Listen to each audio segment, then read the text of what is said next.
Hello my dear student, আশা করি তোমরা সকলেই খুব ভালো আছো। আজকে আমরা একটা নতুন ভিডিও নিয়ে চলে এসেছি। এই ভিডিওতে আমি এএনএম জিএনএম তোমাদের যে এক্সাম তার জন্য একটা full length mock test upload করেছি। তো এই ক্ষেত্রে হচ্ছে প্রথম পার্টে যে লাইফ সায়েন্স এবং ফিজিক্যাল সায়েন্সের যে ক্যাটাগরি 1 এবং ক্যাটাগরি 2 এর যতগুলো কোশ্চেন থাকে সেইভাবে এই কোশ্চেনের সিরিজটাকে সাজানো হয়েছে, এবং পরের পার্টে ইংলিশ, ম্যাথ, রিজনিং, জিকে এই সমস্ত পার্টটা পরের ভিডিওটাতে আপলোড করা হবে। তো তোমরা চেষ্টা করবে আজকে লাইফ সায়েন্স এবং ফিজিক্যাল সায়েন্সটা পুরোটা কমপ্লিট করে রাখবার। কালকে আমরা ঠিক সন্ধ্যেবেলাতে 6টার সময় এর পরের পার্টটা আপলোড করে দেবো আমি। তো যাই হোক, আজকে দেখো আমাদের যে কোশ্চেনগুলো নেওয়া হয়েছে সেই কোশ্চেনগুলো কিন্তু যথেষ্ট ইম্পর্টেন্ট কোশ্চেন, এবং তোমরা তো দেখেছোই গত বছরও যে তোমাদের কিছু ক্লাস 12 বা 11 থেকেও কিছু কিছু কোশ্চেন নেওয়া হয়েছিল। তো সেক্ষেত্রে তোমাদের একটু অ্যাডভান্স লেভেলের কোশ্চেন প্র্যাকটিস না করলে তোমরা পরীক্ষার সময় কিন্তু কোশ্চেন অ্যাটেন্ড করতে পারবে না ঠিকভাবে। তো তোমাদেরকে রিকোয়েস্ট করব প্রথম থেকে শেষ পর্যন্ত পুরো ভিডিও দেখো, এবং ভিডিও দেখে প্রত্যেকটা কোশ্চেনের অ্যান্সার কিন্তু ভালোভাবে তৈরি করার চেষ্টা করো।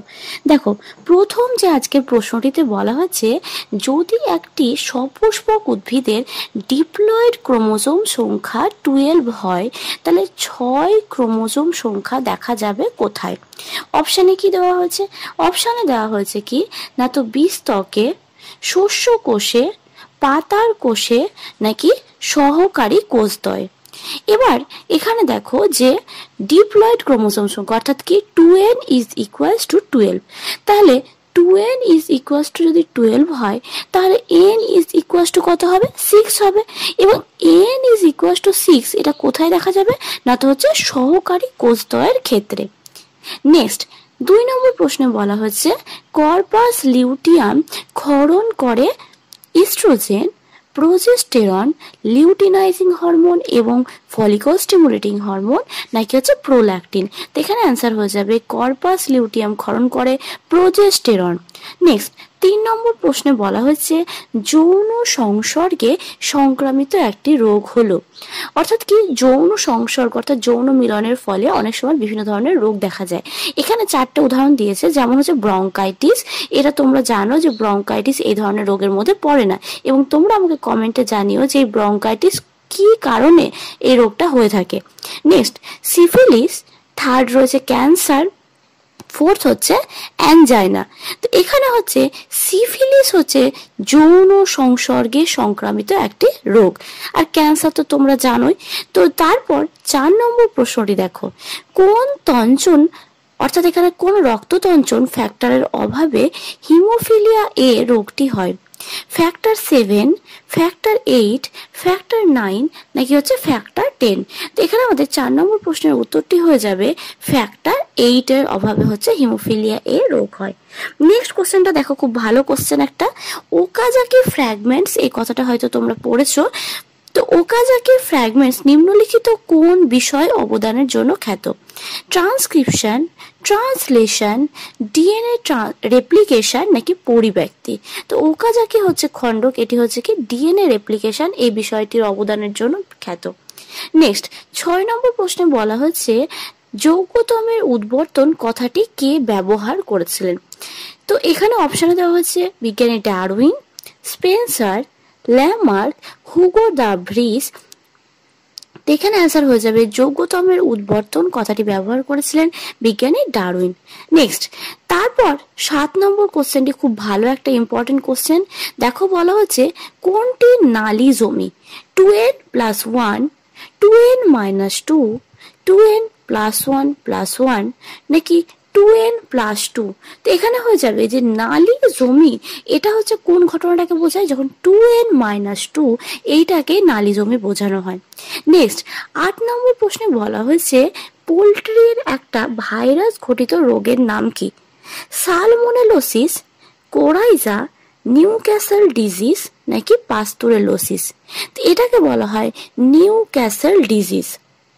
9 নম্বর প্রশ্নে দেখো বলা হচ্ছে, কার্সিনোমা ক্যান্সার হয় মূলত কোথায়?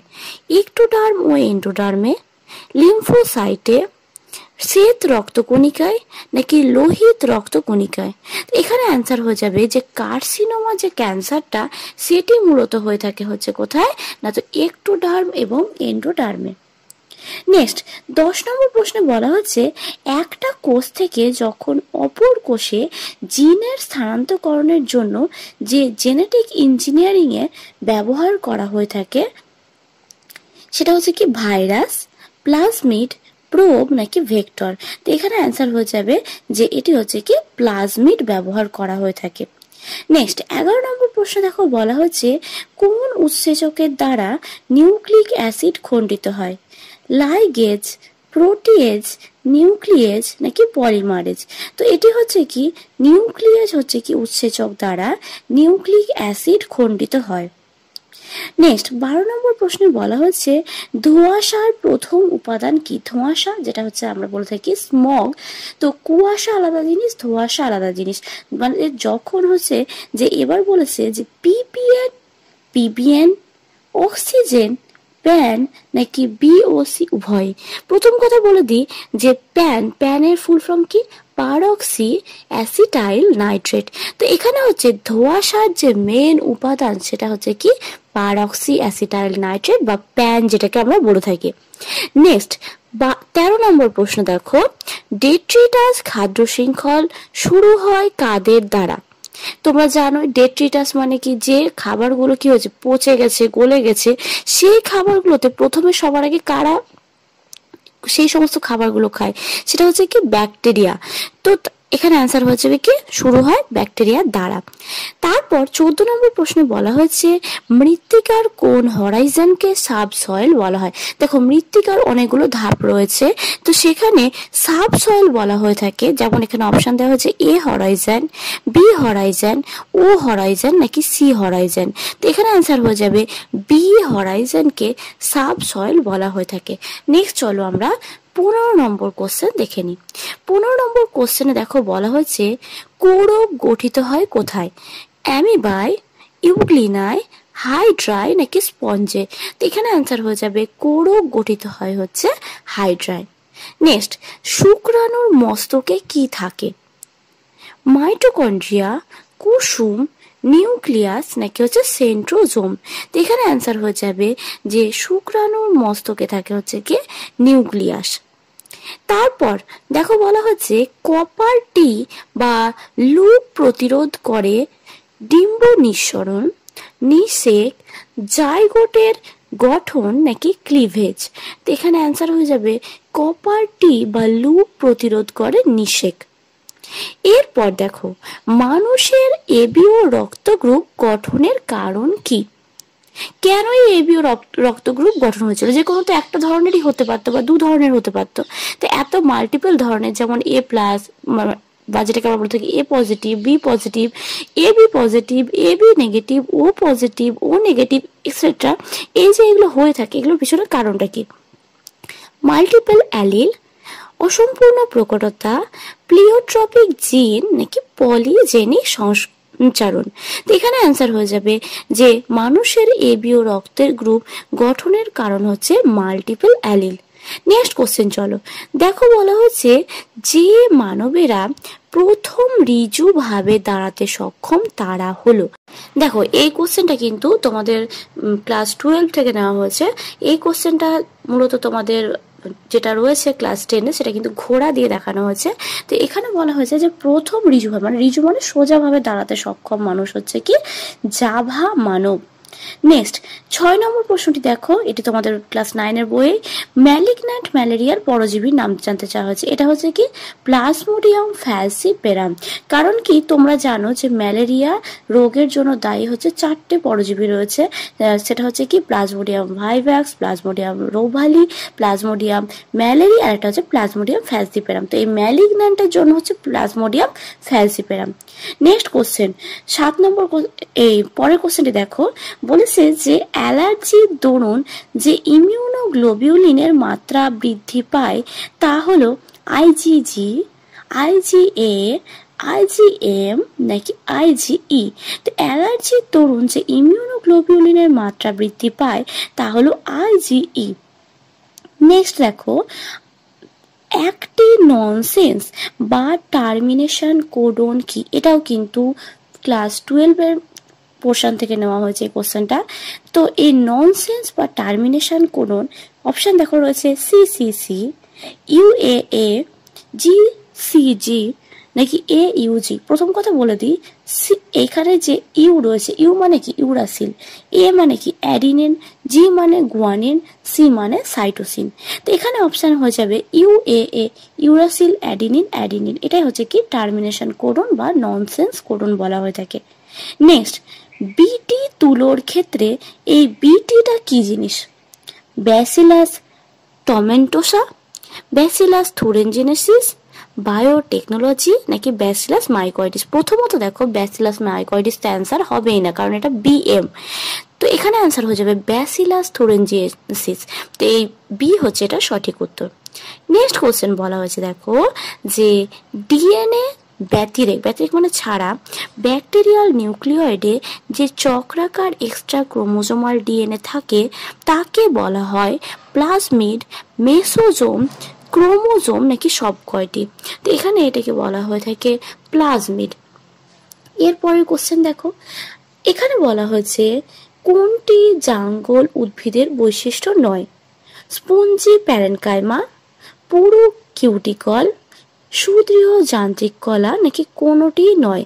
তো জাঙ্গল উদ্ভিদের বৈশিষ্ট্য নয় হচ্ছে স্পঞ্জি প্যারেনকাইমা দেখা যায় না। নেক্সট দেখো কোশ্চেনে বলা হয়েছে যে সীসার দূষণের ফলে মানব দেহে কোন রোগ হয়? ব্যাক লাংস, মিনামাটা, ডিসলেক্সিয়া নাকি ব্ল্যাকফুট ডিজিজ।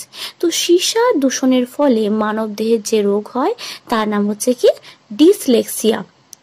নেক্সট কোশ্চেন দেখো বলা হচ্ছে এজেন্ডা 21 গৃহীত হয় ড্যাশ সম্মেলনে।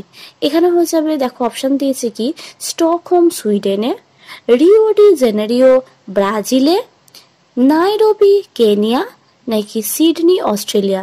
তো এখানে আমাদের অ্যান্সার হয়ে যাবে যে এজেন্ডা 21 গৃহীত হয় হচ্ছে আমাদের রিও ডি জেনেরিও ব্রাজিলে। এবার তোমাদেরকে আরেকটা কথা বলবো, তোমরা যারা আমার চ্যানেলে নতুন ভিডিও দেখছো তারা প্লিজ অবশ্যই আমার চ্যানেলটিকে সাবস্ক্রাইব করে ভিডিও দেখো, কারণ তোমরা সাবস্ক্রাইব যত তাড়াতাড়ি করবে তত তাড়াতাড়ি আমার চ্যানেলটিকে আমি এগিয়ে নিয়ে যেতে পারবো। তো প্লিজ সবাই সাবস্ক্রাইব করো, ভিডিওগুলো প্রচুর প্রচুর শেয়ার করো।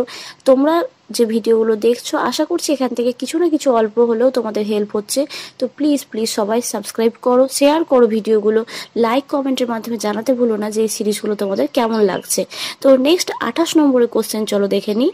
দেখো বলা হচ্ছে লাইকেন যে রাসায়নিকের দূষণ নির্দেশ করে তা হলো কার্বন ডাইঅক্সাইড, CO2 বা CO carbon monoxide, SO2 sulphur dioxide নাকি NO2 নাইট্রোজেন ডাইঅক্সাইড। তো এখানে হচ্ছে কি অ্যান্সার হয়ে যাবে SO2। নেক্সট দেখো কোশ্চেনে বলা হয়েছে যে ডেল্টা এন সাফিক্সে এন রয়েছে বাই ডেল্টা এন সাফিক্সে টি সমান বি, এটি কি নির্দেশ করে? মর্টালিটি, ন্যাটালিটি, বৃদ্ধির হার, কোনোটি নয়, এটি নির্দেশ করা হচ্ছে বৃদ্ধির হার। এরপর চলো ক্যাটাগরি 1-এর এটাই আমাদের লাস্ট কোশ্চেন। দেখো বলা হচ্ছে উদ্ভিদের পরাগরেণু ও বীজের নিম্ন তাপমাত্রার সংরক্ষণকে কি বলা হয়? এক্সিটু সংরক্ষণ, ইনসিটু সংরক্ষণ, ক্রায়ো সংরক্ষণ নাকি উপরের সবকটি। তো উদ্ভিদদের পরাগরেণু ও বীজের নিম্ন তাপমাত্রার সংরক্ষণকে বলা হয় ক্রায়ো সংরক্ষণ। এরপর ক্যাটাগরি 2-এর যে কোশ্চেনগুলো রয়েছে 31 থেকে 40 পর্যন্ত মোট 10টি কোশ্চেন থাকবে এবং সেখানে প্রত্যেকটি কোশ্চেনের মান তোমরা তো জানো 2 মার্কস করে থাকবে। তো সেই কোশ্চেনগুলো এবার চলো আলোচনা করি। প্রথম প্রশ্নটি দেখো দেওয়া রয়েছে ভ্যাম কথাটির সম্পূর্ণ রূপটি হলো variable association mutation, variable adenine mutation, vitamin and mineral নাকি ভাস্কুলার আরভাস্কুলার মাইকোরাইজা। তো এখানে অ্যান্সার হয়ে যাবে ভাস্কুলার আরভাস্কুলার মাইকোরাইজা। নেক্সট চলো 32 নম্বর প্রশ্নটি দেখো ইন্টারফেরন যার প্যাথোজেনিসিটি দমন করে তা হলো কৃমি, ভাইরাস, ব্যাকটেরিয়া না প্রোটোজোয়া। তো এখানে অ্যান্সার হয়ে যাবে যে প্যাথোজেনিসিটি দমন করে হচ্ছে ভাইরাসের। নেক্সট কলোস্ট্রাম বর্তমান ইমিউনোগ্লোবুলিনটি হলো, অর্থাৎ কলোস্ট্রাম দুধের মাতৃদুগ্ধ যে কলোস্ট্রাম পাওয়া যায় সেখানে যে ইমিউনোগ্লোবুলিনটি থাকে সেটি হচ্ছে কি আইজিএম, আইজিই, আইজিএ নাকি আইজিজি। তো সেখানে থাকে হচ্ছে আইজিএ। নেক্সট দেখো বলা হয়েছে বিবর্তনের একক গণ, প্রজাতি, জনসংখ্যা নাকি উপপ্রজাতি। তো বিবর্তনের যেটি একক সেটি হয়ে যাবে হচ্ছে কি জনসংখ্যা। নেক্সট দেখো বলা হয়েছে, এরপর দেখো পরের কোশ্চেনটিতে বলা হয়েছে নিচে যেটিকে টেস্ট ক্রস বলা হয় তা হলো F1 ইন্টু হচ্ছে প্রকট প্যারেন্ট, এটা হচ্ছে প্রকট। তারপরে হচ্ছে F2 গণিত F2, তারপর তো বলা হচ্ছে F1 ক্রস প্রচ্ছন্ন, প্যারেন্টটা হচ্ছে প্রচ্ছন্ন, আর নেক্সট হচ্ছে F2 ক্রস F1। তো এখানে হয়ে যাবে যে টেস্ট ক্রস বলা হয় হচ্ছে F1 ক্রস প্যারেন্ট হচ্ছে কি প্রচ্ছন্ন হতে হবে, অর্থাৎ রিসিসিভ প্যারেন্ট যেটি সেটি হচ্ছে প্রচ্ছন্ন, আর ব্যাক ক্রস হচ্ছে যখন ডমিন্যান্ট প্যারেন্ট থাকবে, অর্থাৎ প্রকট প্যারেন্ট যখন হবে তখন সেটা ব্যাক ক্রস। নেক্সট কোশ্চেনে বলা হয়েছে দেখো এইচআইভি সাধারণত আরএনএ যুক্ত লম্বাটে ভাইরাস, ডিএনএ যুক্ত গোলাকার ভাইরাস, আরএনএ যুক্ত গোলাকার ভাইরাস নাকি ডিএনএ যুক্ত লম্বাটে ভাইরাস। তো এইচআইভি সাধারণত হচ্ছে আরএনএ যুক্ত গোলাকার ভাইরাস। নেক্সট কোশ্চেন দেখো বলা হয়েছে যে ডিঅক্সিরাইবোজ শর্করার কোন স্থান থেকে একটি অক্সিজেন পরমাণু বিযুক্ত হয়, C3, C2, C1 নাকি C5। তো হচ্ছে C2 স্থান থেকে একটি অক্সিজেন পরমাণু বিযুক্ত হয়ে যায়। তোমাদেরকে আরেকটা জিনিস জানিয়ে রাখি, তোমাদের কিন্তু এর আগেও একটা ফুল মক টেস্ট নেওয়া হয়েছে 115 নম্বরের, সেই ভিডিওটা কিন্তু তোমরা দেখবে সবাই। সেখানে 115 নম্বরে বিভিন্ন ধরনের question, life science, physical science, ঠিক যেরকম পরীক্ষাতে কোশ্চেন দেওয়া থাকে সেইভাবে কিন্তু কোশ্চেনগুলোকে অ্যারেঞ্জ করা হয়েছে। দেখো এরপর কোশ্চেন দেখো বলা হচ্ছে ইন্ডাস্ট্রিয়াল মেলানিজম যার সঙ্গে সম্পর্কিত সেটি হলো ধোঁয়ার কারণে ত্বকের রঙের গাঢ়ত্ব, ড্রাগ প্রতিরোধী রাসায়নিক, পারিপার্শ্বিক বস্তুর সঙ্গে মিল নাকি ইউভি বিকিরণ প্রতিরোধ। এখানে অ্যান্সার হয়ে যাবে ইন্ডাস্ট্রিয়াল মেলানিজম যার সঙ্গে সম্পর্কিত সেটি হচ্ছে ধোঁয়ার কারণে ত্বকের রঙের গাঢ়ত্ব। দেখো বলা হয়েছে সেন্ট্রাল ডগমা হলো ডিএনএ থেকে প্রোটিন, প্রোটিন থেকে আরএনএ নাকি ডিএনএ থেকে আরএনএ, আরএনএ থেকে প্রোটিন, আর একটা বলা হয়েছে ডিএনএ থেকে ডিএনএ নাকি ডিএনএ থেকে আরএনএ, আর লাস্ট অপশনে বলা হয়েছে প্রোটিন থেকে আরএনএ, আরএনএ থেকে ডিএনএ। তোমাদেরকে বলে রাখি এই যে সেন্ট্রাল ডগমা মূলত তিনটে ঘটনা, রেপ্লিকেশন, ট্রান্সক্রিপশন এবং ট্রান্সলেশন। তো সেই কারণের জন্য এখানে অ্যান্সার হয়ে যাবে ডিএনএ থেকে আরএনএ, আরএনএ থেকে প্রোটিন, এই ঘটনাটিকে এখানে বোঝানো হয়েছে। নেক্সট এই পার্টের লাস্ট কোশ্চেন দেখে নাও। দেখো বলা হয়েছে যে পিসিআর এর জন্য প্রয়োজনীয় উৎসেচকটি হলো ট্রান্সক্রিপ্টেজ, এন্ডোনিউক্লিয়েজ, ট্যাগ পলিমারেজ নাকি আরএনএ পলিমারেজ। তো পিসিআর এর জন্য প্রয়োজনীয় উৎসেচকটি হলো ট্যাগ পলিমারেজ। তাহলে এখানে আমাদের মোট 40টি প্রশ্ন কিন্তু শেষ হয়ে গেল লাইফ সায়েন্সের ক্যাটাগরি 1 এবং ক্যাটাগরি 2। এরপর চলো আমরা ফিজিক্যাল সায়েন্সের কোশ্চেনগুলো দেখি। দেখো বলা হয়েছে প্রথম কোশ্চেনে বায়ুমণ্ডলের কোন স্তরে ওজোন গ্যাসের পরিমাণ সবচেয়ে বেশি, ট্রোপোস্ফিয়ার, স্ট্র্যাটোস্ফিয়ার, মেসোস্ফিয়ার নাকি হচ্ছে থার্মোস্ফিয়ার। তো ওজোন স্তরের পরিমাণ যেহেতু বেশি বলা হয়েছে এখানে অ্যান্সার হয়ে যাবে হচ্ছে কি স্ট্র্যাটোস্ফিয়ার। নেক্সট 2 নম্বর প্রশ্ন দেখো বলা হয়েছে গ্যাস সংক্রান্ত চার্লসের সূত্রে ভি বনাম টি লেখচিত্রটি কেমন হয়, ভি অক্ষের সমান্তরাল, টি অক্ষের সমান্তরাল সরলরেখা, মূল বিন্দুগামী সরলরেখা নাকি কোনোটিই নয়। তো 2 নম্বর প্রশ্নের উত্তরটি হয়ে যাবে মূল বিন্দুগামী সরলরেখা। নেক্সট 3 নম্বর প্রশ্ন দেখো বলা হচ্ছে কার্বন যুক্ত গ্যাসীয় পদার্থের বাষ্প ঘনত্ব যদি 14 হয় তাহলে তার আণবিক সংকেত নিচের কোনটি হবে। এক্ষেত্রে তার আণবিক সংকেত হচ্ছে C2H4। নেক্সট 4 নম্বর প্রশ্নটিতে দেখো বলা হচ্ছে নিচের কোন পদার্থটির দৈর্ঘ্য প্রসারণ গুণাঙ্ক সবচাইতে কম। তো অপশনে দেওয়া রয়েছে লোহা, তামা, ইনভার পিতল। তো এখানে অ্যান্সার হয়ে যাবে ইনভারের হচ্ছে দৈর্ঘ্য প্রসারণ গুণাঙ্ক সবচাইতে কম।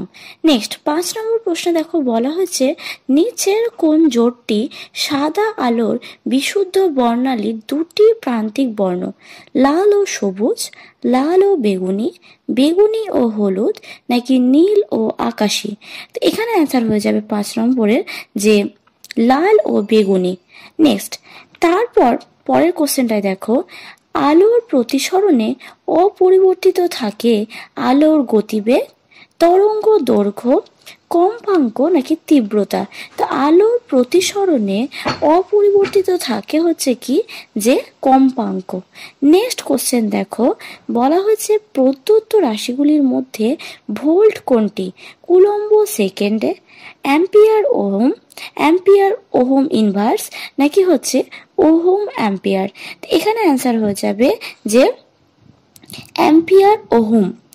নেক্সট বৈদ্যুতিক বর্তনীতে ফিউজ তার নিচের কোনটির সঙ্গে যুক্ত থাকে, earth line, live line, neutral line, নাকি কোনোটি নয়। তো এখানে অ্যান্সার হয়ে যাবে যে এটি যুক্ত থাকে হচ্ছে লাইভ লাইনের সঙ্গে। দেখো বলা হচ্ছে নিচের কোনটি চার্জবিহীন রাশি, আলফা রশ্মি, বিটা রশ্মি, ডেল্টা রশ্মি, নাকি এক্স রশ্মি। তো এখানে অ্যান্সার হয়ে যাবে চার্জবিহীন যে রশ্মি সেটা হচ্ছে এক্স রশ্মি। নেক্সট বলা হচ্ছে পর্যায় সারণীর প্রথম সন্ধিগত মৌল কি, ভি, এফি, এসি, নাকি টিআই। তো এখানে হয়ে যাবে যে প্রথম যেটা হচ্ছে পর্যায় সারণীর সন্ধিগত মৌল হচ্ছে এসি। তো তারপরের প্রশ্নটিতে দেখো বলা হয়েছে দ্বিবন্ধন যুক্ত যৌগ কোনটি, OF2, N2, C2H4, নাকি C2H2। তো এখানে অ্যান্সার হয়ে যাবে আমাদের যে C2H4 হচ্ছে দ্বিবন্ধন যুক্ত যৌগ। তারপর প্রশ্নটিতে দেখো বলা হয়েছে কোন সমযোজী যৌগের জলীয় দ্রবণ তড়িৎ পরিবহন করে, C2H4, CCl4, NH3, নাকি CH4। তো এখানে অ্যান্সার হবে আমাদের যে হচ্ছে কি NH3 হচ্ছে কি সমযোজী যৌগ যেটা কি করে না তো জলীয় দ্রবণে তড়িৎ পরিবহন করে। নেক্সট কোশ্চেন দেখো বলা হচ্ছে কপার সালফেট বা CuSO4 এর জলীয় দ্রবণে অতিরিক্ত NH3 গ্যাস চালনা করা হলে দ্রবণের বর্ণ কেমন হবে, লাল, নীল, সবুজ, নাকি হচ্ছে হলুদ। তো এখানে হচ্ছে দ্রবণের বর্ণ হচ্ছে কি নীল হবে। নেক্সট কোশ্চেন দেখো বলা হয়েছে নিচের কোনটি আকরিক নয়, FeS, Fe2O3, Al2O3, নাকি ZnS। এখানে অ্যান্সার হয়ে যাবে এটি হচ্ছে আকরিক নয় হচ্ছে কি FeS2, এটি হচ্ছে আকরিক নয়। এরপর একবারে লাস্ট কোশ্চেনে চলে এসেছি। দেখো বলা হয়েছে প্রদত্ত কোনটি 2 কার্বন মুক্ত অ্যালকিল মূলক। তো এখানে অপশন দেওয়া রয়েছে মিথাইল, ইথাইল, প্রোপাইল, না আইসোপ্রোপাইল। তো 2 কার্বন মুক্ত অ্যালকিল মূলক, এটা মুক্ত হবে না যদি এটা যুক্ত হবে, অ্যালকিল মূলক হচ্ছে কি ইথাইল। তো এখানে আমাদের 15টি কোশ্চেন কিন্তু ফিজিক্যাল সায়েন্সের ক্যাটাগরি 1-এ শেষ হয়ে গেল। পরের পার্টে আমাদের যেটুকুটা বাকি থাকলো অর্থাৎ ফিজিক্যাল সায়েন্সের category 2, reasoning, math, English, GK, সেইগুলো কিন্তু পরের পার্টে আপলোড করে দেবো ঠিক আগামীকাল সন্ধে 6টার সময়। তাই তোমরা সবাই আমার চ্যানেলটিকে সাবস্ক্রাইব করে নাও, ভিডিওটি ভালো লাগলে বন্ধুদের মধ্যে শেয়ার করে দাও। থ্যাংক ইউ, পাশে থেকো সবাই।